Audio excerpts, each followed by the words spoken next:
Muito bem, falar agora sobre os tipos sanguíneos, os grupos sanguíneos.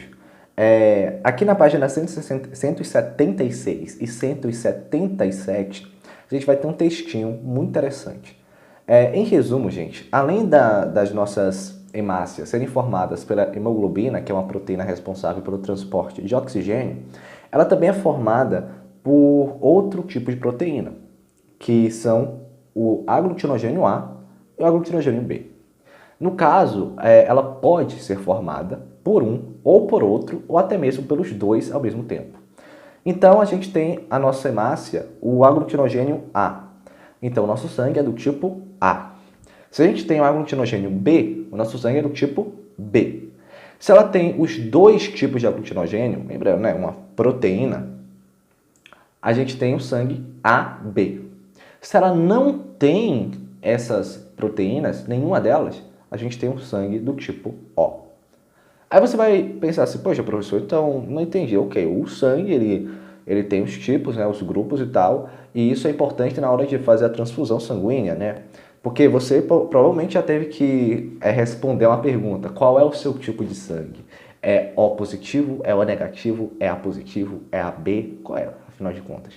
Então, é por causa disso. Você vai ter que saber qual é o tipo de sangue que você tem, para caso você precise de uma transfusão sanguínea, doarem o sangue para você de uma pessoa que tem um tipo certo de sangue, né? Então, você ainda deve estar se perguntando, ok, mas qual o problema de eu ser tipo A e a pessoa me doar o sangue do tipo B?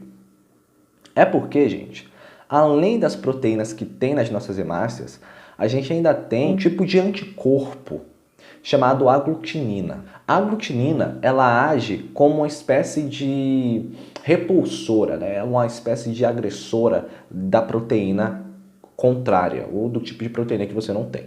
Então vamos lá, você tem o aglutinogênio A no seu corpo. No seu plasma sanguíneo, onde está a sua hemácia, né, flutuando, vamos lembrar disso, você vai ter esse queridíssimo anticorpo que vai estar atuando contra qualquer tipo de aglutinogênio B. Olha lá. Então você tem um A e você tem no seu corpo uma espécie de repulsor do tipo B. Por isso que se você colocar sangue tipo B no seu corpo, você provavelmente vai se complicar, porque o seu corpo é feito para rejeitar esse tipo de sangue. Da mesma forma, se você tem o tipo B, você vai ter um rejeitor do tipo A. Se você tem um tipo AB, você está de boa, você pode receber os dois. Você não vai ter nenhum tipo de repulsor dele. Agora, se você tem o tipo O, você se complica, porque o seu sangue vai rejeitar os dois tipos de proteína, né? Tanto o aglutinogênio A quanto o B. Então, ficar atento, porque isso é importante. Agora, quando a gente fala, meu sangue é tipo A, é tipo B, é O, enfim, a gente sempre acrescenta uma palavrinha depois, positivo ou negativo. O que é isso? Isso se refere a uma proteína chamada RH, a gente conhece como RH. Então, quando você tem essa proteína, você é um RH positivo. Quando você não tem essa proteína, você é um RH negativo.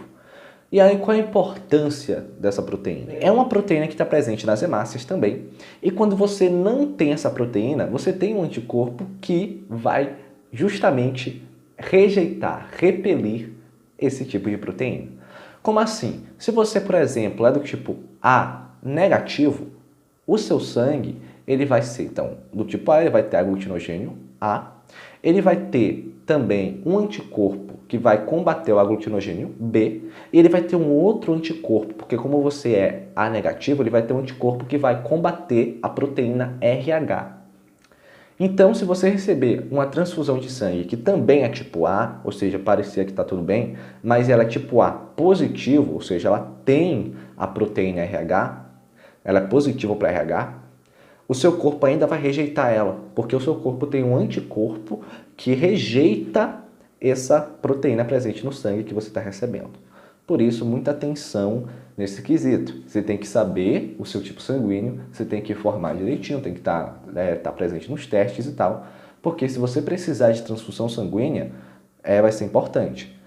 E só para fechar, vamos falar aqui do sistema linfático, né? O sistema linfático, gente, é mais ou menos o sistema responsável pela purificação do nosso sangue. Ele é um sistema que engloba vários órgãos, entre eles o baço, os gânglios linfáticos e um líquido chamado linfa. Os gânglios linfáticos, eles são estruturas, eles são espaços dentro desse sistema linfático, onde você tem vários glóbulos brancos, né, vários sistemas de defesa, várias células de defesa agrupadas. Basicamente, quando o seu sistema linfático ele leva a linfa para lá, esses glóbulos brancos ficam responsáveis por limpar ela.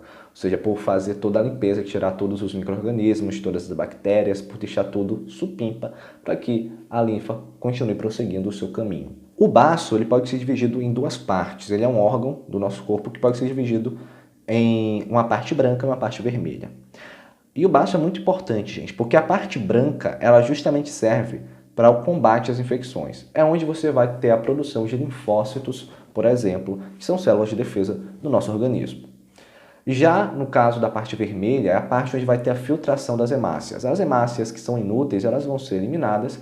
E também no baço, dependendo da situação, você pode ter um acúmulo de hemácias para que em um determinado momento de perigo ou necessidade, o seu sangue consiga ter esse extra, né? Essas hemácias extras. E a linfa, gente, é um líquido que corre justamente pelos vasos linfáticos, né? Todo esse percurso é uma coisa muito parecida com os vasos sanguíneos, só que a diferença é justamente o líquido que corre neles. Enquanto o sangue corre nos vasos sanguíneos, a linfa corre nos vasos linfáticos. E a linfa é esse que passa pelos gânglios linfáticos, etc. A linfa, ela é a mesma coisa do sangue, só que sem as hemácias. Basicamente isso, ela tem o plasma, ela tem os glóbulos brancos, ela tem as plaquetas, mas ela não tem as hemácias, ou seja, os glóbulos vermelhos. Por isso também que ela não é vermelha. E qual é o trajeto dela? Ela basicamente serve para carregar nutrientes, para carregar os anticorpos, para ter todo o processo de nutrição e defesa do nosso organismo também. Só que ela vai direto para esses gânglios linfáticos, os nossos linfonodos, onde ela é mais purificada, onde ela é tratada, como eu falei, a função do gânglio linfático, e depois ela então se mistura com o sangue venoso. Qual é o sangue venoso? É aquele lá que não tem oxigênio e tem dióxido de carbono. E aí você sabe o que acontece, né? Dali ele vai para os pulmões, onde vai virar sangue arterial e vai ir depois para todo o resto do nosso corpo. Tranquilo? Acho que assim a gente está encerrado, está muito papeado, e agora você pode voltar para a aula. Talvez eu deixe aqui, ou já tenha deixado um vídeo falando sobre a pressão arterial. Mas eu acho melhor a gente conversar sobre a pressão arterial em sala. Enfim, a gente tem agora tudo encerrado. Volte aí para pedir as atividades, para conversar, para tirar dúvidas, para dar perguntas. Um abraço. Valeu!